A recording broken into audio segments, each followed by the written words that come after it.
All right, Kiss Army, welcome to the KissFAQ Podcast. Thank you for giving us your time today and letting us into your head. I hope we don't do any damage. This is a Kiss-related podcast by the board, for the board. We hope that you enjoy.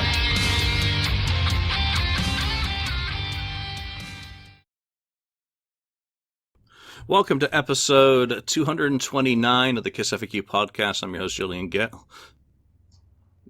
You know who I am. Damn it, even if I can't say it. I'm Julian Gill, admin on the KissFAQ message board. And today it's just Ken, the voice of reason, 69th Blizzard, and myself. And we're going to talk about the Sacramento End of the Road show. So if you've had overdose of End of the Road, are waiting for your show, simply don't care, hate us, turn off now, because that's what it's going to be about. I'm also going to talk a little bit about doing the Tommy Explorer guitar meet and greet as well towards the end of it. So, Ken, it's all about you really today. It's we did Vancouver and talked about my perceptions of the show, but you've had to wait a few days since that original episode because you did join me on that 9 a.m. call the day after the show. Right. Sacramento. Your first show, how many shows are you going to do on the tour, number one?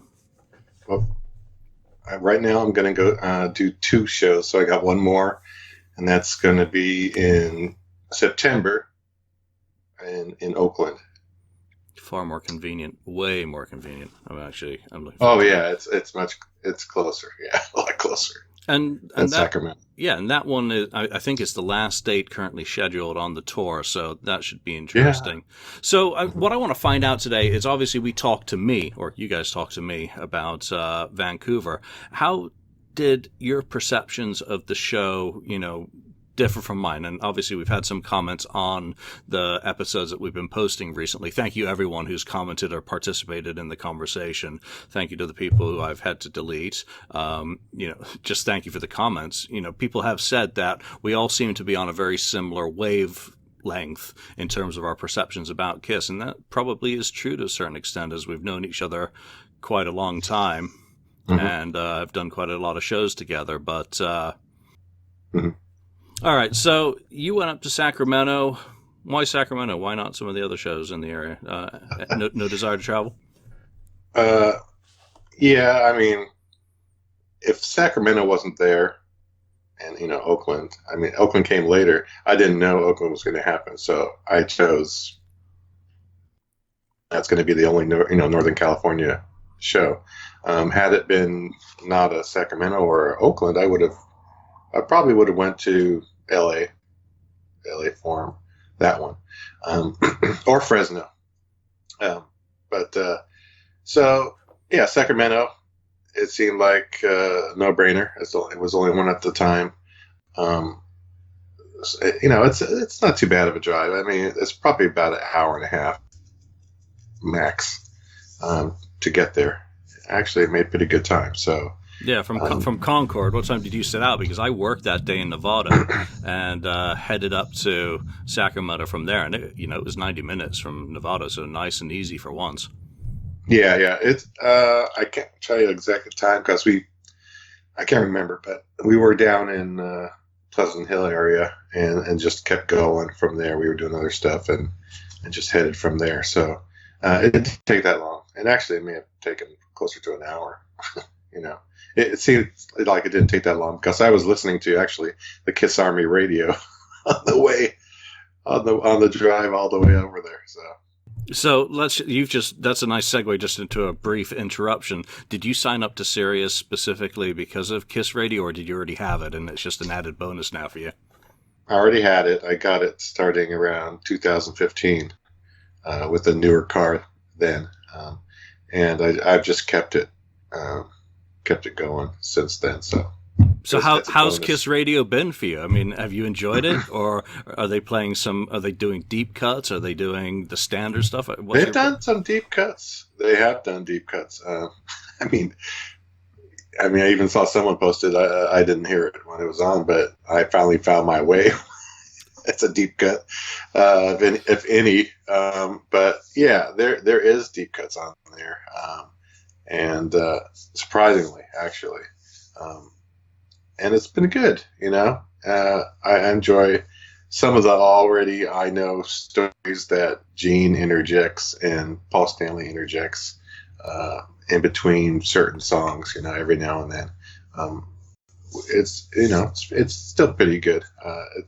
I'll probably overdose on it real quick, so it's probably good that's going to go off after a little while. Yeah, a few weeks of it is probably enough, or however long they're doing it.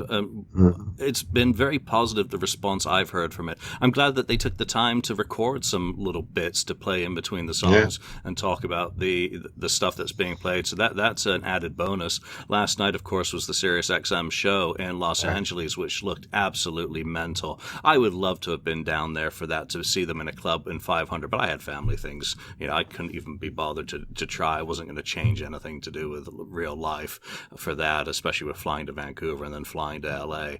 But the whole Sirius thing seems to have been a massive success. So I do not use Sirius. I refuse to, because of how they treated me. I've grumbled about it repeatedly. It was like having telemarketers from hell that would not leave me alone. They would call me 5 times a day, asking if I was going to do my subscription. I had 2 cars, which was probably why I got so many calls. I was getting so much junk through the post. I was like, no, I'm never, ever going to use Sirius whatsoever. And now I kind of regret it. But, whatever. Yeah. I listen to CDs. I have a thumbstick in my car anyway. That so. works. Yeah, and I don't have commercials or, whatever. All right, so let's get back to Sacramento. So had you watched David Garibaldi on YouTube before going up? I didn't. No, I did not watch it. And so I was kind of interested to see how that went over. I mean, I heard about it, but read what people said he painted on his prior shows. But so I thought, well, this is going to be different, interesting. And, it was all right. It was enjoyable. It was something different. It was very impressive how he paints with his hands and does it to the music of the artist that he's painting. Yeah, it's just so interesting, especially when he does like Jimi Hendrix upside down and then flips it over. It's just it's impressive if you can paint somebody's portrait upside down, and it's good. It was all right. I mean, it was a good little thing, and in between waiting and waiting for Kiss. So it was okay. It saved my ears a bit, not having 2 bands, I guess. Yeah, and you know what? When you could probably see it from your seats, because you did wave to me, by the way. Thank you. I did wave. From where you were seated, you had a good view of the stage, and you can tell that there is not a lot of room with which to work getting a opening act on stage and off stage. So it makes a lot more sense once you see the layout of how things are constructed, and on the sides are stairs that go down. So there is not kind of the area, especially with all the pyro pots and all the lights and everything, in order to do a separate gear for a band, unless they were like a very traditional 3-piece ZO2 type band, with just a small set of stacks and, small drums. But still, it made a lot more sense. I didn't get to see him again. I got texted. I'd taken my seat. Someone actually took a photo of the stage, and there's me in my gray jacket, like one of the only people down on the floor at that point. I thought it was hilarious. I stick out like a sore thumb. Might as well wear like a green mankini. So I went upstairs to the foyer and hung out with friends and just chatted until the show. And, all of a sudden the EDM music and some of the Queen stuff comes on. You're like, oh, he's painting. I'm like, right. I didn't even look around the corner because I was with friends, and that was more important to me. So I have not watched the full YouTube video yet. So LA's coming, and that's going to be my last chance to see him, because that's currently his last scheduled date on the tour. So I would like to see him, just so that I've had the perspective of watching him. I've seen the artwork, and I posted yesterday that the Sacramento art of Kiss that he did had been given to 916 Inc., which works on youth writing and communication development. It's a charity that tries to make more effective communicators from young people who maybe are challenged in some way with that. And it was up to, I think, $14,000. So from a charitable perspective of whether you care about the art, whether you care about what you're watching as an opening act, that kind of prodded me and said, hey, there's a bigger picture to remember. When they said they were going to auction these off, they said it. But when you actually see it being auctioned off and you see what it's going to benefit it again, you're like, okay, that's fantastic. Good for them, good for him. He's a local Sacramento guy as well. The funny thing is the Sacramento Bee obviously had someone at the show. They stayed for the art, reviewed him, and didn't review Kiss. Like, jeez. Wow. Typical. That's ridiculous. So I'm glad you got to see it. And, I think my only criticism remains that he's pretty much doing the same thing every show. But then again, how can he do something different every show? Because a lot of prep probably goes into being able to paint upside down and flip over that Jimi Hendrix photo. Or painting into... into its right orientation. The one thing that I've heard everyone who's seen it, and, I've talked to a couple dozen people who've actually watched it, and I haven't heard a negative comment about it. Not, I hate it, it's stupid, nothing like that. There's some who are like, meh, whatever, and others who thought it was actually pretty neat because it doesn't go on too long. And it is something different that a lot of people otherwise would not pay to go see David Garibaldi. Let's put it that way. So you're kind of getting him by default, and maybe you're experiencing something new. So, and take a positive out of it. And if you don't like it, if you hate it, know it's going to be over quickly. So just shut your eyes.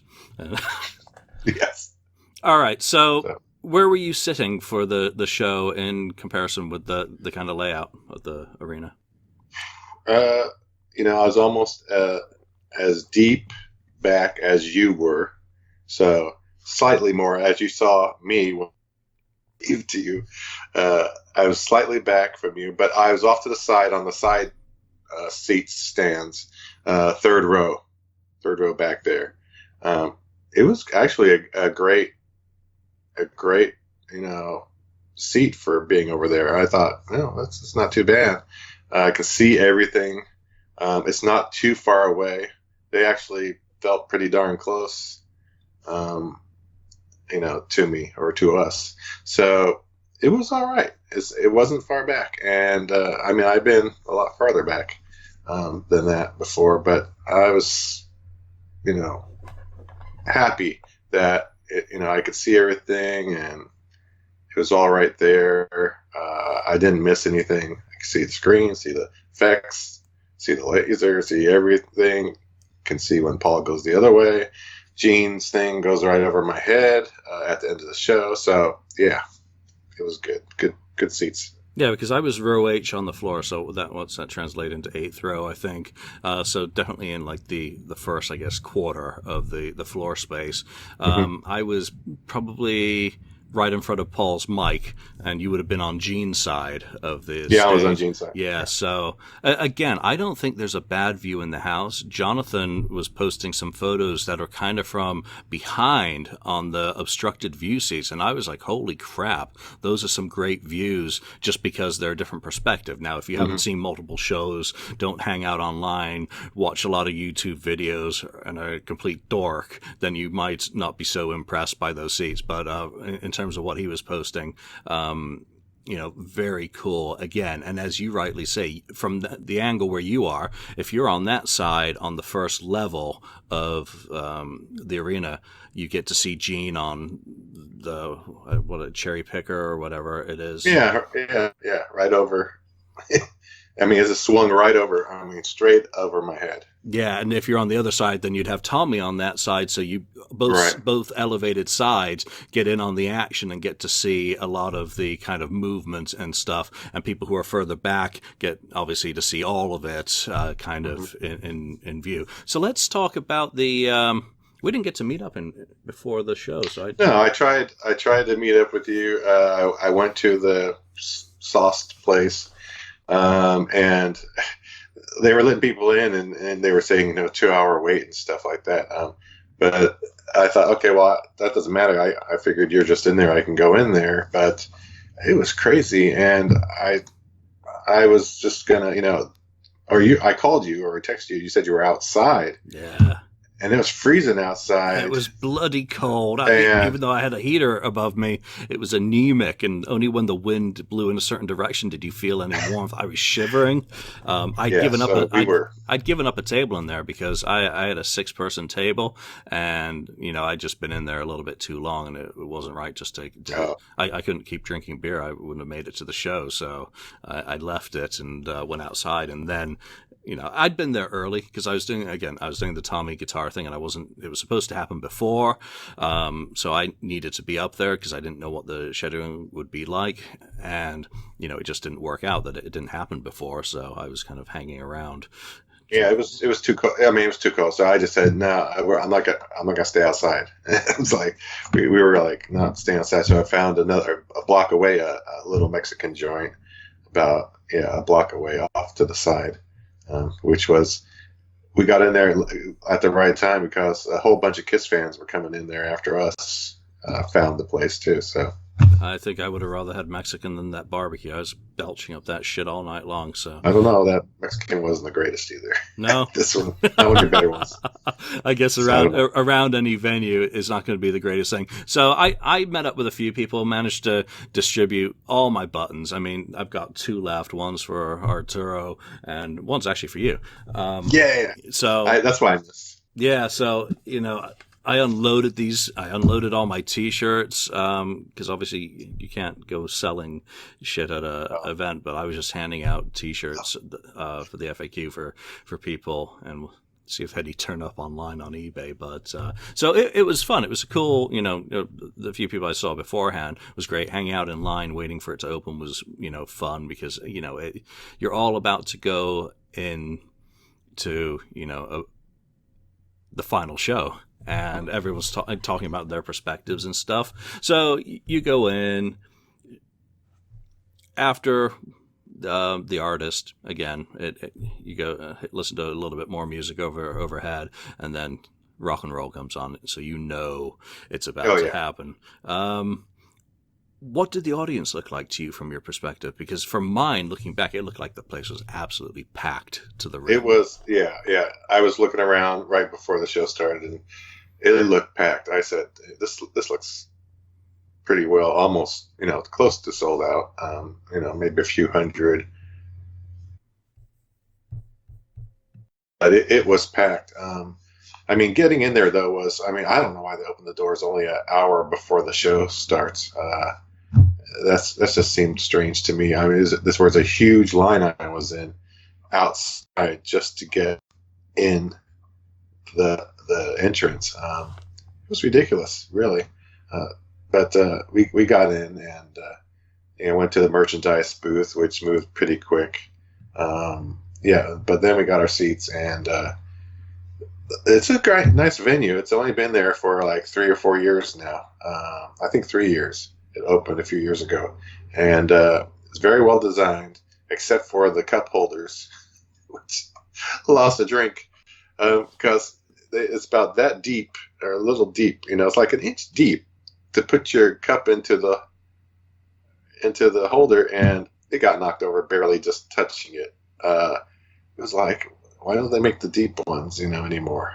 Anyway, that's beside the point. But there was a guy next to me sitting, and I was talking to him. I said, "Hey, have you seen Kiss before?" He goes, "No, this is my first show." Oh, I said. He says, "Yeah, I've always been." He says, "I always liked Kiss, but I just never had the time to ever get out and see them. It was kind of my bucket list kind of thing." And I said, "Oh, cool." And then he said he got a picture. He said he had gotten a picture with Ace out in the. I'm like, Ace? He said, "Yeah." I said, well, I told him, I said, "Well, Ace is no longer with the band." It says now it's Tommy Thayer, and so he thinks he may have gotten. I didn't want to. Don't break his heart, Ken. Don't break his heart. I let him think that he got a picture with Tommy Thayer, out in the corridor or whatever. Yeah, that's the only thing they sell out there that's signed, I believe. They have Eric's drum heads, and they have Tommy's autograph photo, and that's it for signed stuff. Yeah, so he said he got a picture with the member. With Ace. Oh. Yeah. Okay. And I said, no, it's Tommy Thayer. But I didn't tell him it wasn't Tommy Thayer. There was some guys dressed up like Kiss out there, and there are a lot of people with great outfits. I mean, that's the fun thing about the shows. I mean, you may have seen the guy down in the front who was dressed up as Uncle Sam with jean makeup. Yeah. That was fantastic. That was great. Brilliant. So, and then there are a lot of kids who are painted up, and that's really what I enjoy. The people who dress up, quite a few painted up ladies too. So that was always an interesting twist on things. So. Yeah, go ahead. Merch booth. I didn't make it there. Did you get an event shirt? And how were the prices on the T-shirts? Because again, I've only been to the one in Canada. I've not been to the merch booth yet. I didn't get the shirt. I thought I might wait until later, or maybe even Oakland. Either that, or it's going to be online, or in Oakland. I'm thinking. The deal is, there were some high prices on those shirts.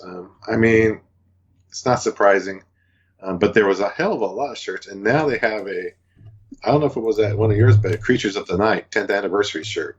Yeah, the retro shirts. I was like, shoot, I had that shirt when I went to the show back in, '83, as exact same shirt that I had. I'm pretty sure it's the same exact design, or it's very close to that. So that was cool. There were some interesting shirts, but people were buying. Whether it was the shirts, like you said, the drum head, the Tommy Thayer picture with the pigs, autograph picture that is, and then just several shirts. Of course, the tour program, coffee mug, keychain. I think that's around. There might be something else. So I'm going to wait to get a shirt. I think either I'm going to get it, like I said, online, or it'll be in Oakland. And here's the interesting thing. Apparently, the tour books is sold out in Sacramento. So I know they've been taking pictures, and I don't doubt there'll be a second version with some of the live shots from the tour added in, because that's just what happens on many big tours like this. I mean, anyone remembers the Live Worldwide, how many different versions of that tour book were they? I mean, you have to have one ready to go out the door, and then you've got to update it and not, so you can sell more. Because everyone's got like 2 or 3. We'll be doing the drawing, by the way, on the second tour book giveaway tomorrow on Wednesday the 13th at noon Pacific time. So I'll announce that in this week's regular show, as this, again, is just Sacramento. And then we'll do a regular episode next week. All right, let's talk Setlist. So, opening is Detroit Rock City, and obviously you get the hum, the drone starting traditionally, curtains up there, you see them moving around up on those pods at the top, and the shit's about to hit the fan. How was that intro for you, and what were your thoughts of the pods lowering and all the I mean, you must have had a great view of all that pyro going off.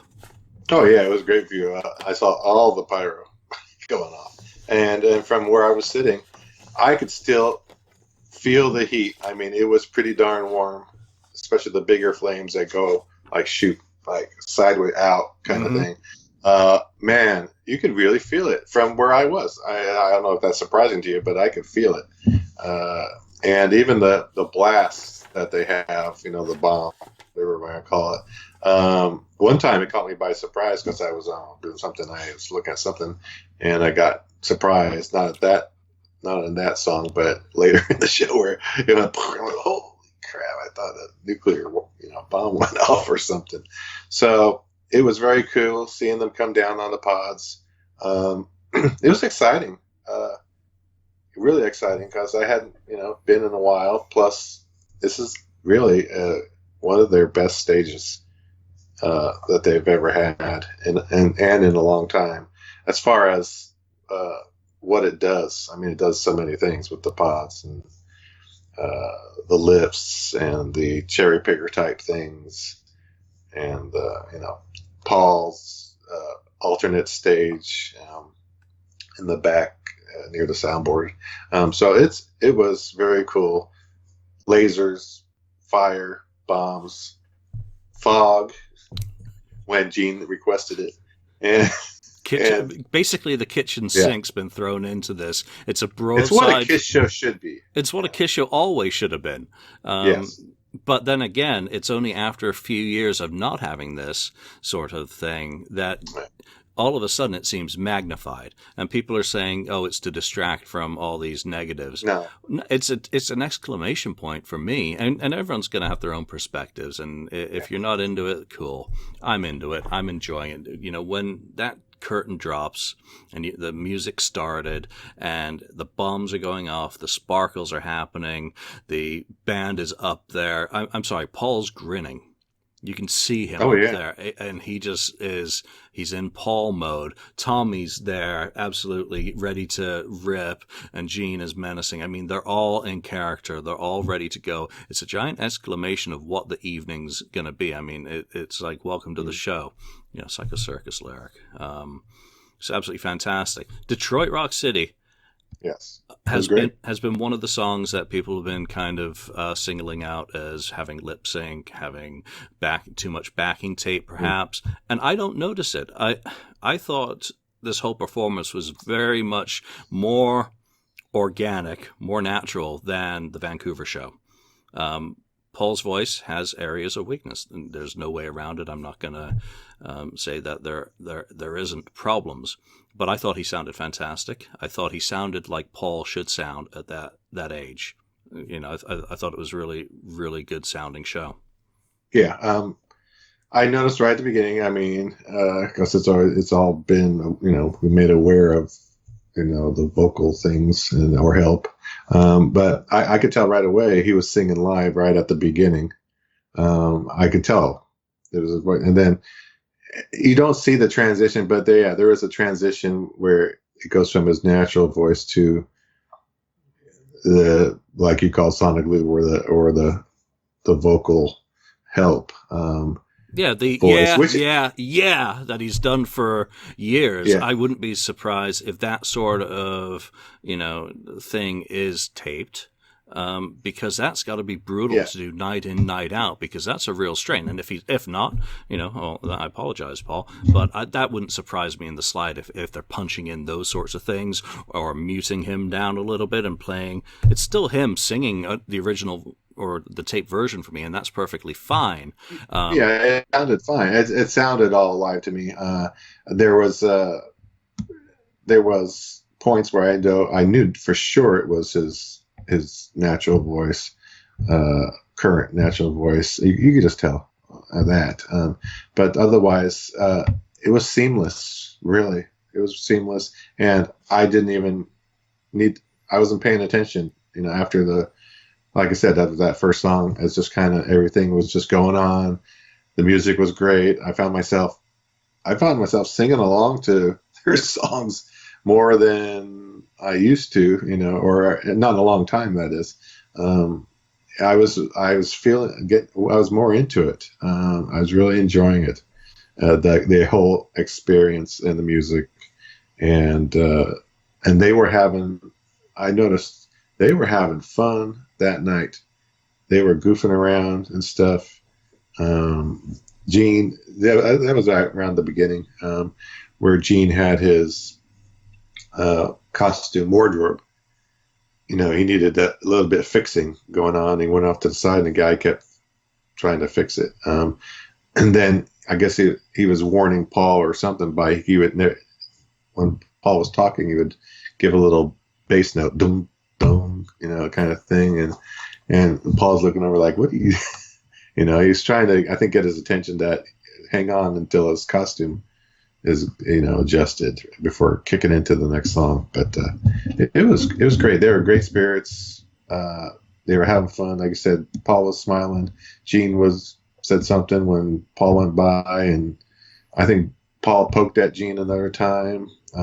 There was a lot of interaction between the band members on stage. Not only the Gene trying to lick Tommy, and Tommy he did lick him, messing with him, you know, back, or Paul and Gene poking each other.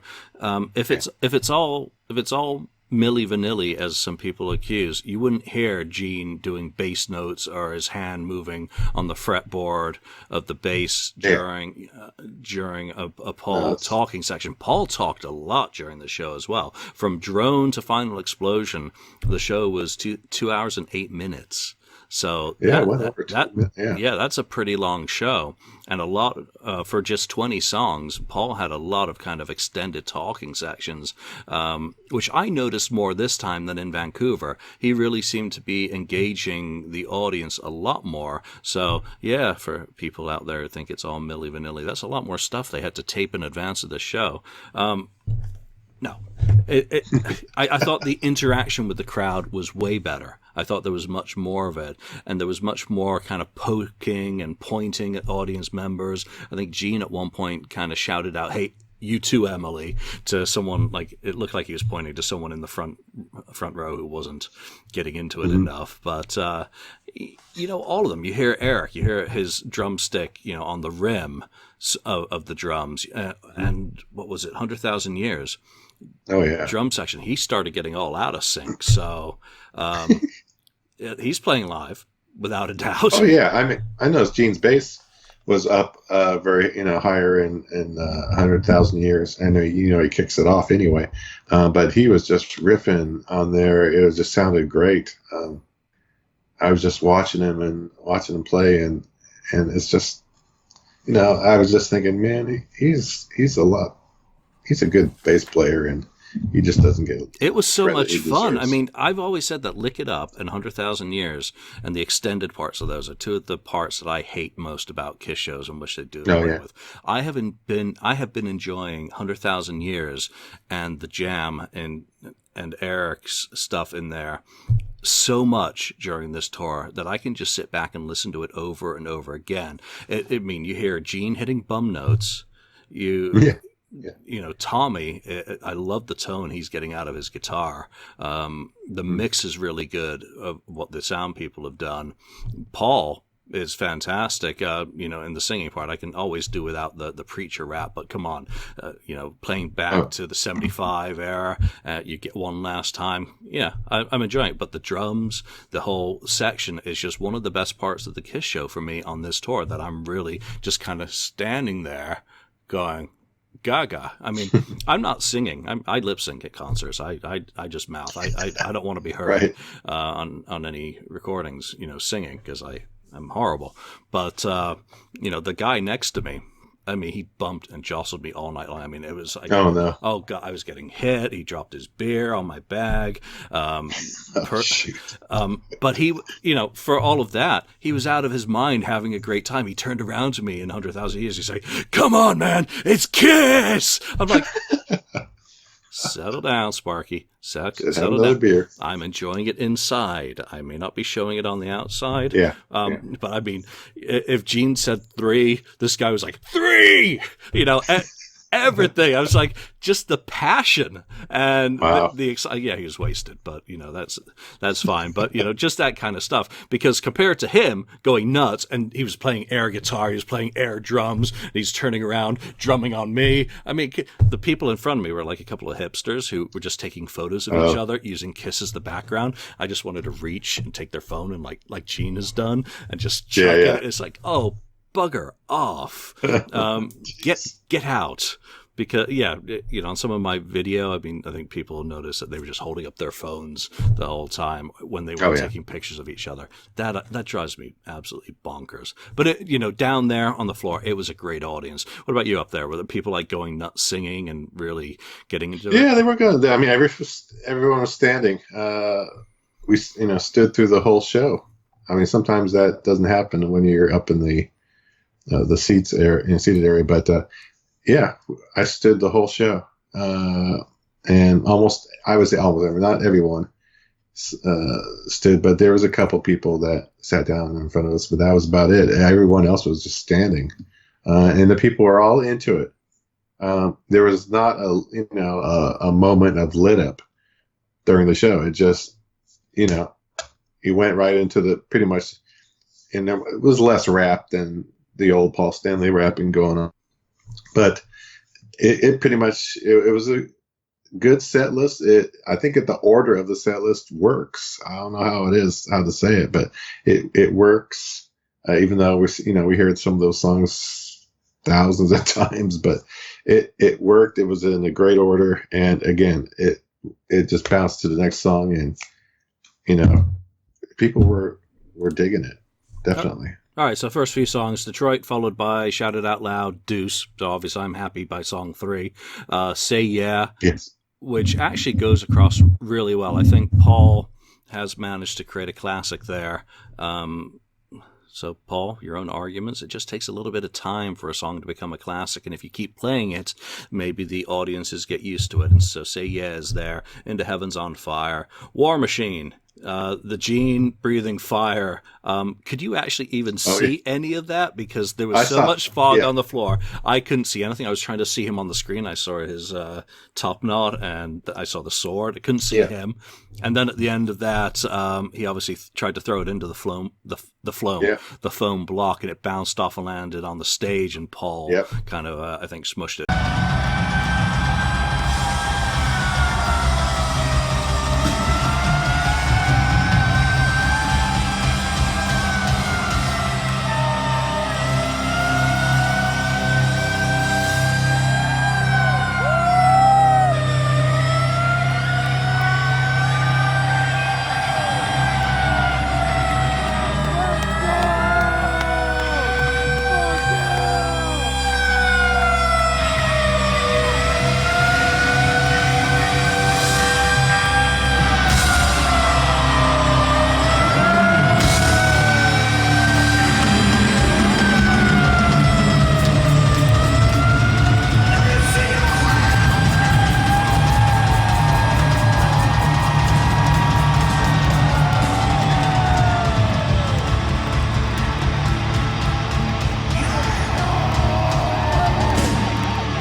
Correct me. Yeah. Is that what it looked like up there? Where I saw it clear.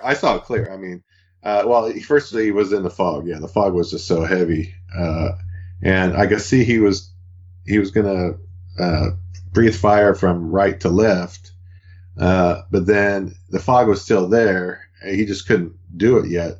He's just waiting for the fog to dissipate, and then I saw the flame start to blow the other or two towards him. So then he rotated around and was going to blow from left to right. And he came out of the fog. And then finally, the flame was right. He did it, like normal. And then he took his sword and threw it down. And I watched it bounce off the foam thing. Or I don't know if he hit the edge or whatever it did. But it went boing and flipped out onto the stage behind to it's back to left of him. He kind of looked over and and then here comes the guy running out with the wet towel, and he puts out the fire that's on. Puts the wet towel on that, goes over to the foam box and runs off, but then there's a little flame still sitting there on the stage burning. Nice. And Paul kind of. He's looking, and he walks over there and he stumps it out like a cigarette with his boot, his front heel. It's kind of funny. So that was a thing I've never seen before. At least there, I've never seen him miss the mark for this sword.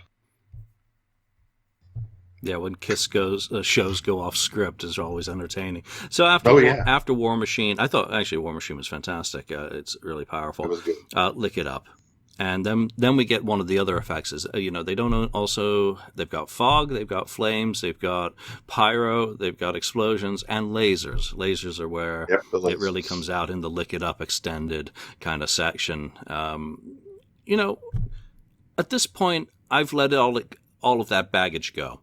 These parts of the show that I said I don't like, I could do with never hearing again. Well, I probably won't ever hear them again live, so I'm enjoying all the bits and pieces this time around, and Lick It Up's still one of those. We've talked about 100,000 Years. Now, God of Thunder. Pure comedy gold, that intro, because he was pissed. Gene got really, really angry at someone. Why don't you tell us about that? Yeah, tell us about that. Yeah, he got up there into a spot out there in front. Where he's going to, I guess, be taken up straight up on the pod. But he was he got up there and there was no light on him, floodlight. He was asking for the guy, and then he said something like, "Yeah, this guy's been working for 20 years now, and still doesn't get it right," kind of thing. And he called him an MF, kind of thing. So the crowd thought it was kind of funny.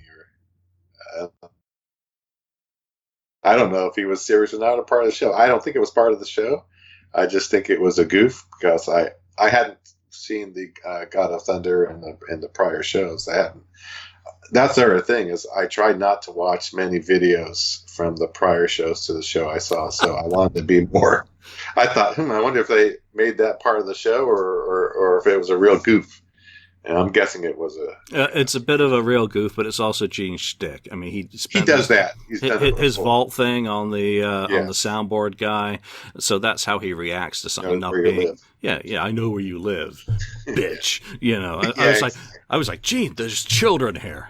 You said it. Yeah, it was little children. How many young children going to their first Kiss concerts had a talk with their parents in their car on the way home because the demon said a naughty word? Well, he is a demon. So there you go. So God of Thunder was fantastic. What did you think about the video screens and their utilization? Because there's about 20 of those hexagonal-shaped things that form the background. And then Gene has a video segment projected on those because I couldn't see him up there singing, and they don't film him actually.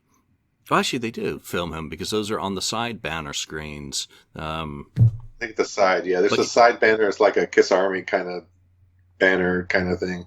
That looks like a banner, but it's actually a screen. Turns into a screen or is a screen. So they get the live performances on those side screens. Behind them on the big screen was pretty good.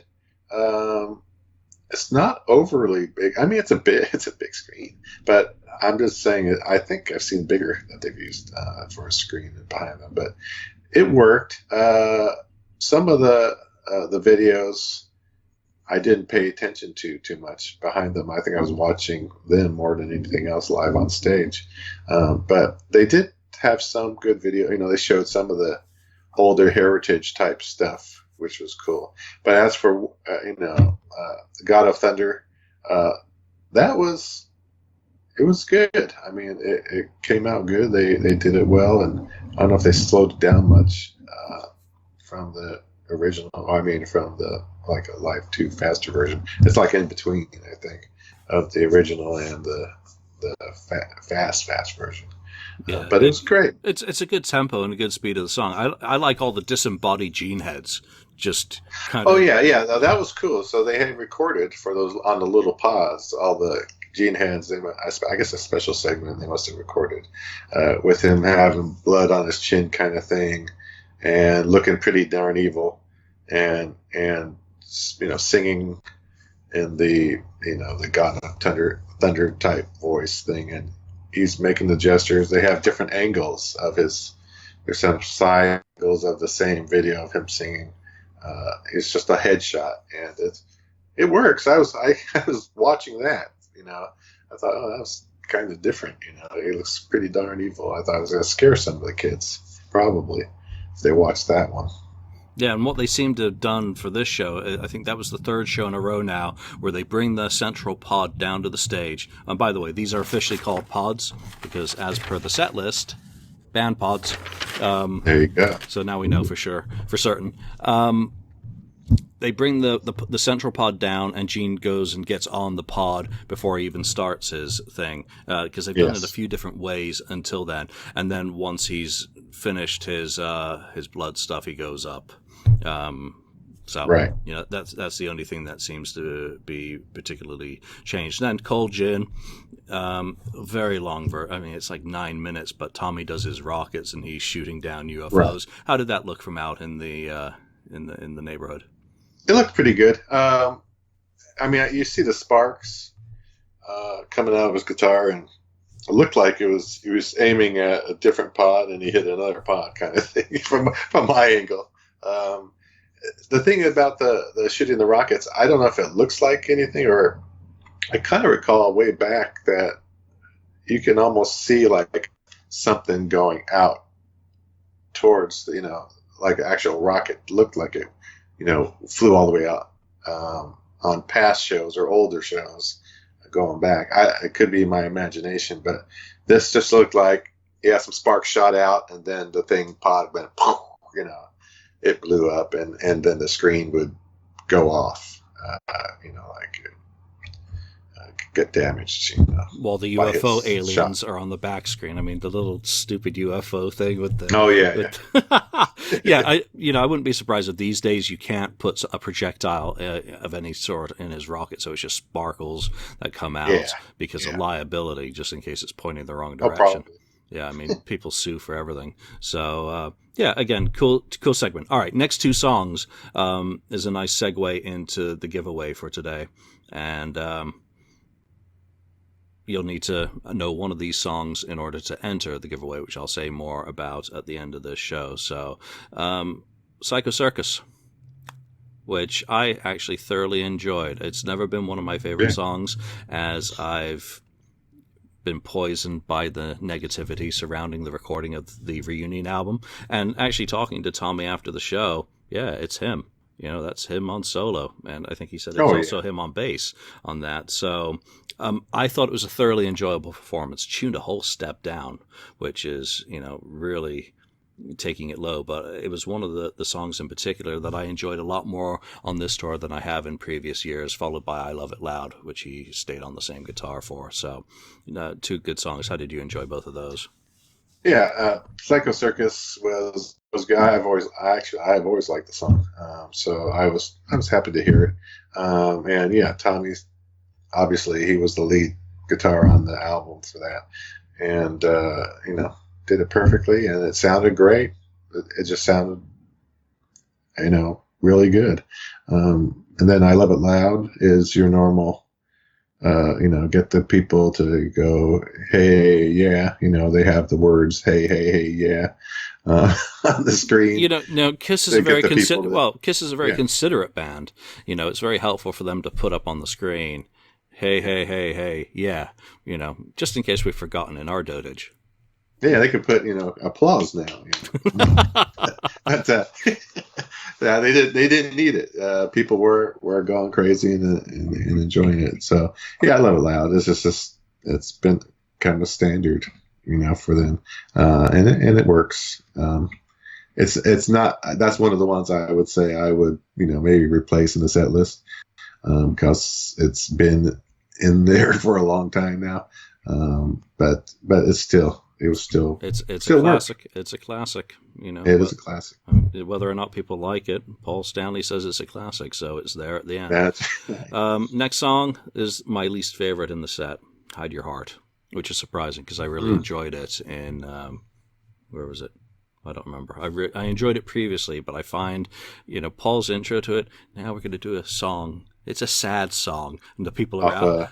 Off of Hot in the Shade. Hot in the Shade. I thought, they're going to pull Forever or something. And I was like, no, it's a sad song. And the people in the audience around were kind of like chuckling over his intro. And when he said it's a sad song, the girls are like, oh. That one doesn't do much for me. How do you enjoy it?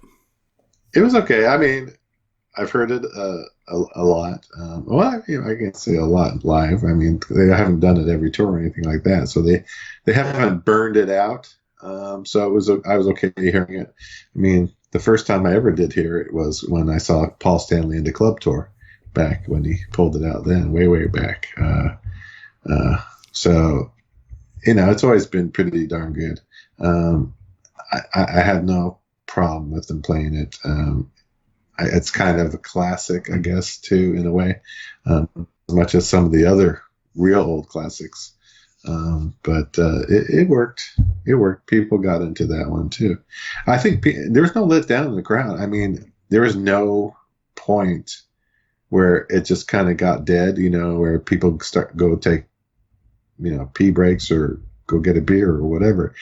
They stayed in their seat and we're rocking with Kiss the whole time. Well, yeah, by then they had empty beer glasses So, and from spilling them too. All right, so Let Me Go Rock and Roll, another high point for me. I'm just enjoying the hell out of that one. It's just so jammy. It's so loose. It's a little bit of a train wreck at times, but it's so much fun. Love it to pieces. Yeah, Let Me Go Rock and Roll is it's a throwback rock and roll style song. Throwback to Chuck Berry type, stylings of early rock and roll, and that's what it's based on. So it's always been a good song. I've noticed, and maybe we didn't point this out or not, but I know some of the extended versions I used to do, like you said, 100,000 Years, Let Me Go Rock and Roll, right? They cut they're still extended to a degree, but not as much as they used to be. I don't think they're as long. Either is that, because I noticed a couple of them, they cut it, they trimmed them down. The extended versions, they didn't trim it down to the original version on the album, but not like the original Alive version. They seem shorter to me than normal. Yeah, and it's hard to tell from, kind of like how much is rap and how much is the actual extended sections. I mean, 100,000 Years, 11 minutes. Cold Gin in total, 11 minutes. It's got obviously the guitar solo-ish type section in the shooting. Let Me Go Rock and Roll, nearly 9 minutes. So, but it still doesn't. Okay, well, maybe. It doesn't feel like it drags. So. No, maybe it just flew by. Well, yeah, because a lot of that is Paul then going into the next song and is Love Gun. So he's going out onto the mini catwalk stage out in the middle. So there's a lot of him, getting the audience interaction into,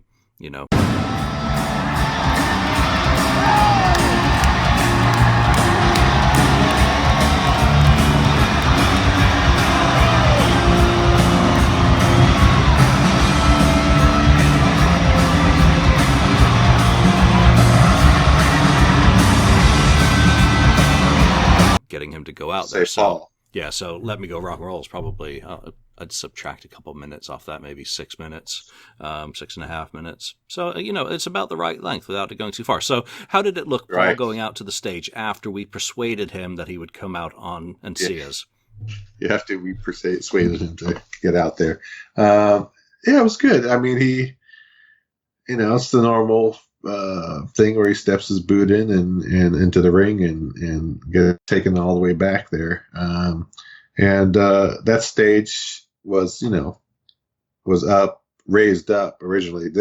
In the past, there's been ones where there's just a stage there and it wasn't lowered. It was just a space. But this one is actually, lowered from the scaffolding down to a certain level, a little bit lower. And then he jumped, he landed on there, and the stars in the middle part, and then he's able to walk out left or right onto a microphone on either side. There's microphone in the center and microphones on each side, so he can kind of get interactive with the crowd on each side of the stage, and the crowd in the back, way back of the arena. So. It was good. Love Gun was, sounded good, like it always does. So it's another, not a drop off. I mean, people, I think they must know that song. Well, the other thing is, I guess we didn't mention is they do ask. Paul asks at the beginning, how many people here have never seen Kiss before. There was a lot of people that had never seen Kiss before. Well, it might have just been people like the guy next to me. Whenever they say anything, the guy, yeah! He just says, yeah, anyway. They may not be all being entirely accurate, but it does seem to get a lot of response at every show I go to, that there's a good percentage of the audience that does acknowledge this being their first show. Yeah, and I think a lot of it does have to do with it's their last chance, based on maybe their marketing. It did work from that standpoint. Like, oh shoot, this is the last one, and they kind of never really got out to see them, or never got to see them since back in 70s or 80s or something like that. This is my last chance. So that probably brought out a lot of buying customers. Yeah, because in the Sacramento market, unless they come down to Oakland, which is 100 miles away, San Jose, 130 miles, if they add that in another leg, or Reno, which is, 140, if they even get to Reno, because they canceled that on the Alive Worldwide tour, there may not be another visit for these people. So I totally expect at most of these shows to have quite a percentage of newbies who are seeing, crossing off their bucket list, and seeing Kiss for the first time. Families taking their children to see Kiss. This is a band Dad or Mom used to love. Let's go see them one last time. Oh, and Junior, you're coming with us too. And by the way, we're painting you up. Stuff like that. So yes. It doesn't surprise me at all. How much does Paul actually use that stage? Because I haven't turned around once, because I hate having. Oh, you didn't turn around? No, I hate having people looking at me and me looking back, because not everyone turns around. So I just. He faces both ways on the center star portion. He'll sing out one way towards the back, and then he'll sing out towards the stage, back towards the main stage. He'll face both ways, but yeah, he'll walk down for. And he does 2 songs up there, so I can't remember which songs he moved which way on, but he went to both ends and sang at the mics up there. So he utilizes it, that whole walkway that he has from the star out to each end of it. Yeah, I think that's a really nice addition to the show, that it gives them an opportunity to come out to the people on either side and get just a little bit closer to people who haven't paid for, floor, and just gets a little bit more involved. And it doesn't take up floor space having the the mini riser that he's used for so many years. So a nice thing that came out. I came out of the Vegas was the first time they'd used something like that, the residency. So that's a great idea. So he stays out there for "I Was Made for Loving You." That's the one. So another song. That I can do without, but it's nice that it's there, I guess, for many. As Paul says, it was their biggest international hit, which is true. And why not? If he wants to play it, well, I'm not going to question that. Yeah, that's the one that I could probably do without. Insert another classic song in there, maybe Dr. Love or something. Calling Dr. Love. Yeah, that would be a really, really intelligent choice. Yeah, we're missing, a couple songs that probably should be in their set list, but oh well, it's the way it is. So, yeah, it worked. It was fine. Have I heard it probably too many times too? Yes, but it was fine. And a lot of people, again, the people that hadn't seen them very often, they know the song. They were enjoying it. They were getting to it. Yeah, they're not catering to diehards. No, they're not. No. That's for sure. But I think diehards can appreciate a lot more of the show, especially, a lot of that background video that you talked about. There's Winterland up there. There's Midnight Special. Yeah. There is not and this is a couple of criticisms to that. War Machine. They've replaced that stupid robotic army now with a dragon. I still think there needs to be some footage from Brazil, 83, of Eric Carr in makeup on drums on that. And same with Hide Your Heart, should have the video of Eric drumming on the roof of the Hotel Royale, whatever it was. Yeah. And Bruce, come on. Those two are really not very present in any of the footage. And I can understand Vinny being cut out, and Mark to a certain extent, but I think that video footage being shown needs to embody the whole of Kisstory, not just the classic era.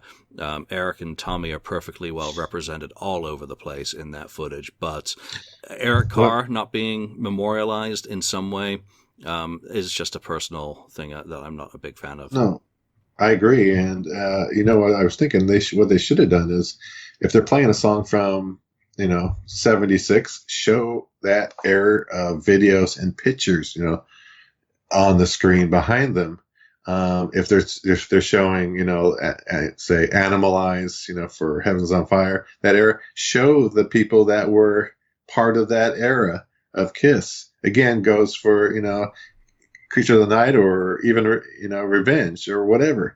A Hot in the Shade, they could have had Eric Carr there, showed him there, and Bruce, and integrate it with the songs that you're playing and the era that they're from, and give I don't know, praise or whatever you want to call it, to your past history and the members that did contribute to those, songs. Right. So, that's my biggest criticism is that it's all great. It's all good. But there are just some things that could be done to make me feel better. And maybe a lot of people won't notice that Eric Carr isn't, present in there. But I did. And just because I did, I think they need to fix it. But that's all ego. All right. Black Diamond.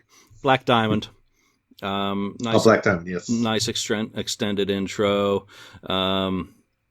Eric sings the hell out of it.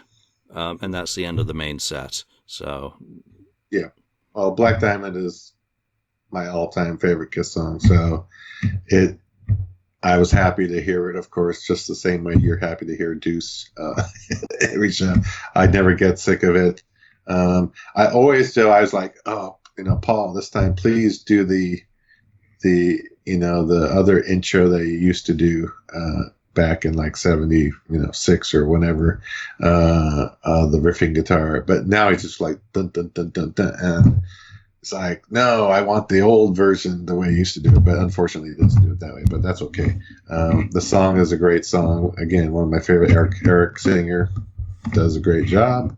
And the ending, though the ending on this one, they've changed the endings over the years. This was the one that they started doing on the Animalize, remember, tour, Live and Censored, whatever you want to call it, that time period where that different ending, instead of the dun dun, they kind of did the dun dun dun dun dun dun dun, the other type ending. I can't hear you now. What happened? Oh, and then they freeze on the stage. Yeah. Oh, yeah. Then they do a quick freeze. I love that at the end. That they just, it's like comic book Kiss. Yeah. So I like that ending that they do. So it's just a great song. You can't miss on Black Diamond. And the drum rises at the end, and it takes Eric a couple minutes to get back down. So he takes the elevator down, goes under the stage, straps into his piano seat, and then what did that look like to you coming up through the stage for Beth?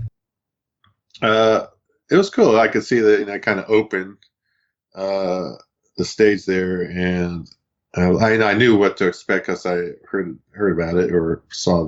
I think that was one of the videos I did see a little bit of from the prior shows, and it was cool. I could see him, his top of his head.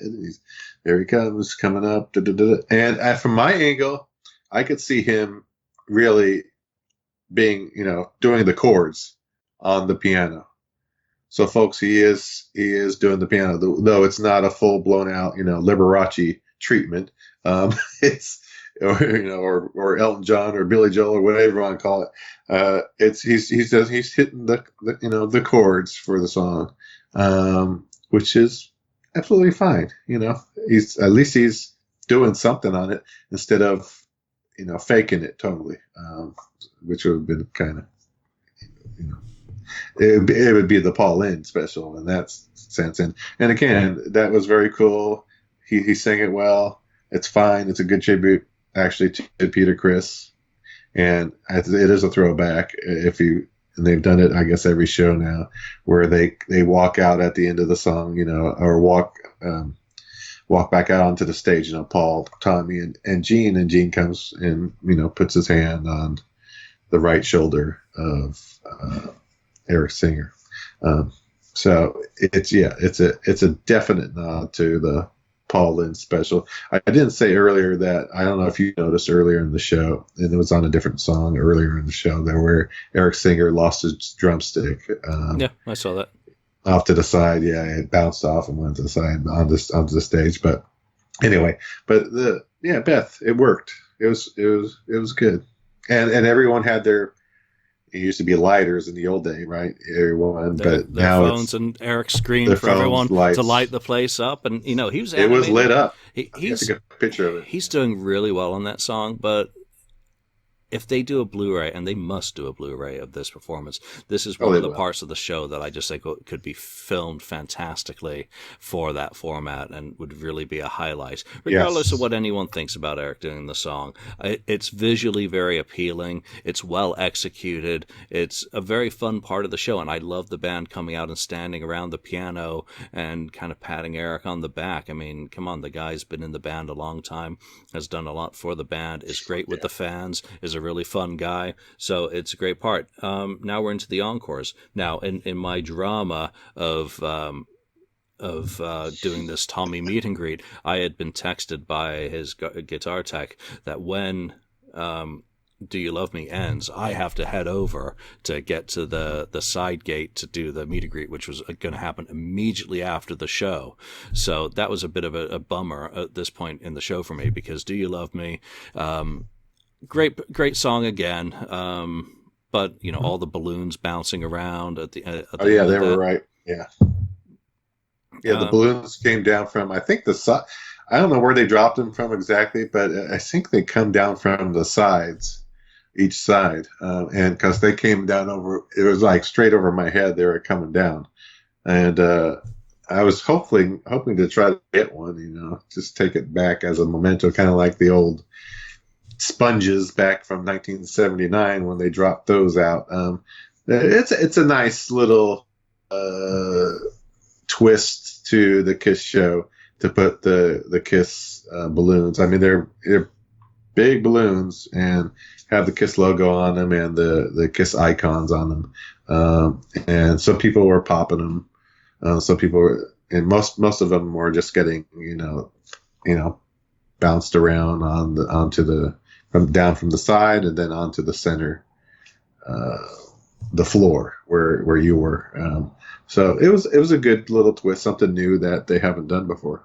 Yeah, neat. And again, it goes straight into Rock and Roll All Night. So at that point, I left my seat and was barging my way through the audience to the side, and then I had a nice long fight with security, trying to persuade them that I was supposed to be going over there while Rock and Roll All Night's playing. Right as I reached security right as the solo started, and then it was, I'm supposed to be over there. Look at this webpage. I've got no official credentials. I've got nothing other than my word and my good looks to persuade beefy security that I'm supposed to go around to the side and await Tommy's tech in order to do this guitar meet and greet afterwards. I will say that's something they got to improve, because I was lucky. I felt like I was lucky to get past security and get to where I was supposed to be. And then I made eye contact with the tech and I was taken backstage. So let's get your perspective of Rock and Roll All Night, and then I'll give you mine from backstage. Yeah, well, Rock and Roll All Night, it's, I guess even though we hear it every show, it's expected, of course. It wouldn't be a Kiss concert without that song. And it is like they said, the Rock and Roll National Anthem, and it's the party. It is the actual party song for Kiss, and everything goes off on that one. You get all the confetti blowing out like crazy, just a snowstorm of confetti. And then Gene, and you see the little scaffolding pieces like cherry picker type stuff get spun down to where Gene and Tommy are on each side of the stage, and they stand on this one pod and kind of gets them ready, and then thing comes down, and then they kind of step back into their little U-shaped whatever it is to stand on their little cherry picker, and then they go up, and then they swing out, over the audience, out. So it got up. It may go up to about, I don't know, I want to say halfway up the side, but it goes up a ways, and it was over past my head, and probably the first section, I guess probably as deep as my first section would go back, maybe. And it gets them closer to the audience there, and the people were loving it. And he's singing up there, Gene's singing up there, and he's throwing picks down at them, from up there, and Yeah, it was cool. That was different. I mean, it just kind of went right over my head. I was like, yeah, hopefully they never have an accident or something.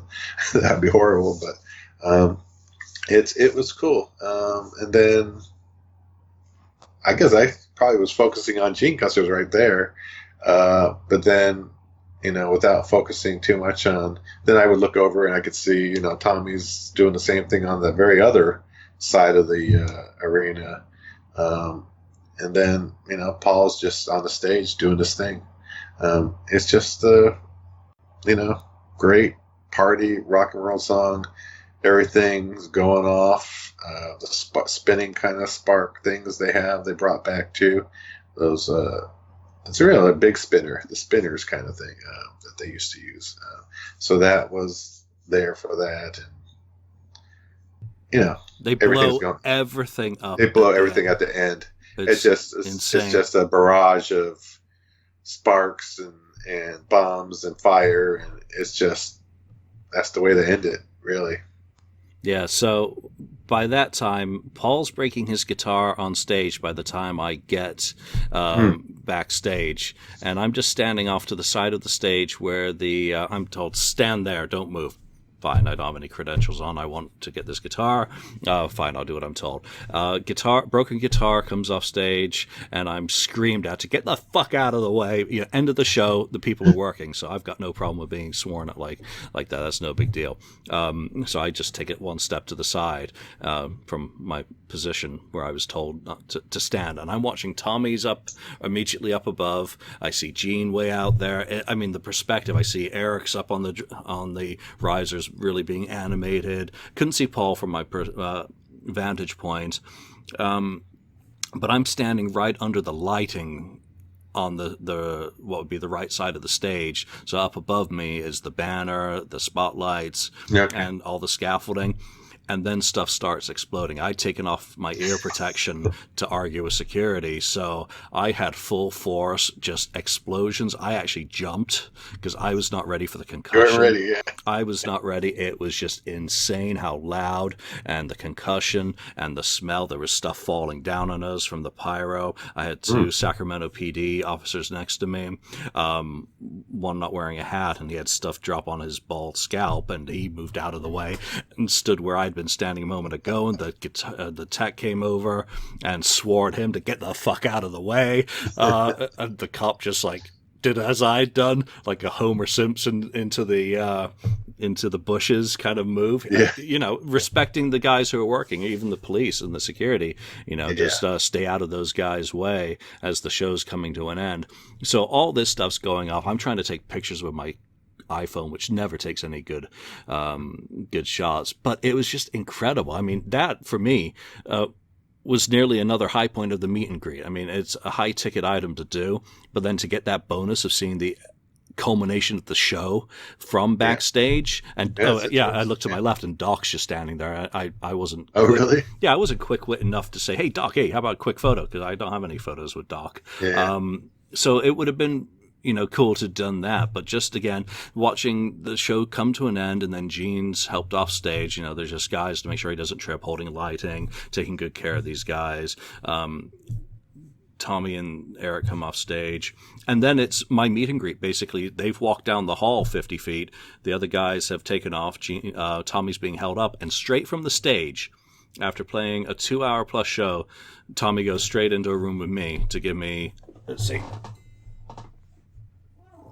this bad boy. So nice. Ooh, I've done the Explorer, and there's the inscription. Out of this world. Out of this world. I just had to pick I thought of all sorts of different things that I'd have him write, but I just decided something stupid, and not have it written to Julianne or Julianne. Oh, right. Julianne. So I had 10, 15 minutes with Tommy. Chatted about Psycho Circus, this and that. I got to give him copies of a couple of books that involve his part of history and the Gene Simmons Vault. And, he's a really nice guy. And it was nice just for me to be able to personally thank him for 17 additional years that I got to experience Kiss shows because he was a member of the band. Because if the band had ended after the original farewell, I would have been stuck on 3 shows. Yeah, they were great shows, but I had an additional 20 I'll be up to 26 in September. Wow. When the final show happens, and the majority have been with Eric and Tommy as part of the lineup. Yeah. And I've never done a one-on-one event with Tommy, so it was great just to see him, and how amiable, how cool he was coming off stage and doing one of these immediately. Well worth every cent of the money, especially the explosions and close-up immediately before, and then doing some photos with him backstage. So thank you very much, Tommy and team, for being really cool. So that is today's giveaway, is one of the things I had him sign. I didn't take much because I was only going for guitar. Is 2009, one of the best photos I've taken, which doesn't say much, but it's one of the best photos I've taken. So I've had him sign one of these to give away, and he gave me a stack of pics as well. So this week's giveaway is a Tommy signed 5x7 taken by me, a Tommy pic from the End of the Road tour. And I told you which songs he played this Explorer on. There were two in the middle of the set, one of which he played on the studio version as well in 1998. So all you gotta do is put in an email one of the two songs that he played this guitar on, send it to KissFAQ@outlook.com by Wednesday the 20th of February at noon, and I'll enter you in a random drawing. It doesn't matter where you're from, that's light enough to send. And I'll even throw in a little bit of, I think I've still got confetti in one of my bags from one of the show. I got confetti. I didn't collect it, it just fell in the damn thing. Yeah. So where does this show rate for you on all the shows that you've seen? Is it a satisfactory bookend to your, if you, let's say, that we're talking September after that final show, since it'll probably be very similar, is it a good bookend to your Kiss Live experience? Yeah, it is. I was saying somewhere, maybe it was on my Facebook, that it was one of the best Kiss shows that I've seen in, I said, a long time. I mean, it's much better than at least the last four I've seen. I mean, I got to go back to Rock the Nation was good, but that was different. That was more not the firepower or the stage. It was more the songs of that concert. I have to go back. This is something that the reunion stage should have been, or could have been. Maybe the technology wasn't there, but the reunion could have been a lot better. I mean, I have to go back to like something like Revenge or Hot in the Shade, those kind of stages to do any kind of comparison to the whole big picture of it all. So it ranks high, real high, as for the concert experience. The Kiss concert experience is really, I felt very immersed in the experience. Sure, I've seen them a ton of times, and I know what it's all going to be about, but I was really, really into it on this one. And I enjoyed every bit of it. It's worth it if anyone wants to, is on the fence about it. It's a great show. The music's great. The stage, the pods, the videos, the fire, everything, the bombs. I mean, it works so well with the current, the current stage and lineup and the music, and it just was great. Again, it's very high. It's very high. I'm not gonna say it's my best, favorite all-time show or anything like that, but it's, as far as a concert experience, it's very, very, very high. It's a great way to end, and on that note, let's give this episode an end as well, because that's a lot of end of the road coverage that we provided. We're going to put in some video clips, which you will have already seen if you've been watching this. Remember the contest question for this week, which two songs did Tommy Thayer play my guitar on? And Psycho Circus and I Love It Loud, if you weren't paying attention when I said that. It's all a random drawing anyway, so it doesn't really matter. What I will say is I agree. It's a great production, great show, and I enjoyed this one more than Vancouver because I was able to focus on some other things and it wasn't all new. So I guess my eye was drawn where it hadn't been before, and it is kind of the show that I would recommend seeing a few times. And again, I'm going to see friends at each and every show, and that's what it's about. I'm looking forward to LA, so hope to do a little bit of a meetup before then. Hope to get to Bloodsoes for some barbecue, which I know I enjoy. So for now, we'll just say thank you for listening and watching all of our coverage. We do appreciate it. Do chime in on the threads where you watch this, your thoughts on what we've talked about with the show. Obviously, the lip syncing is going to remain part of the conversation. I don't think it matters. You may. That's nice. Go and enjoy it. Or don't go. Enjoy it. Be happy. Anyway, for now, from Ken and myself, thank you for watching and listening, and we will see you next time on the KissFAQ Podcast. Press stop. Thank you for spending time listening to the KissFAQ Podcast today. All sales are final. There are no refunds. If you'd like, look us up on Facebook or come over to the KissFAQ message board and discuss the topic we've broadcast today. Don't forget to rate us on iTunes, Spreaker, or wherever you've listened to the show. We hope you'll join us again.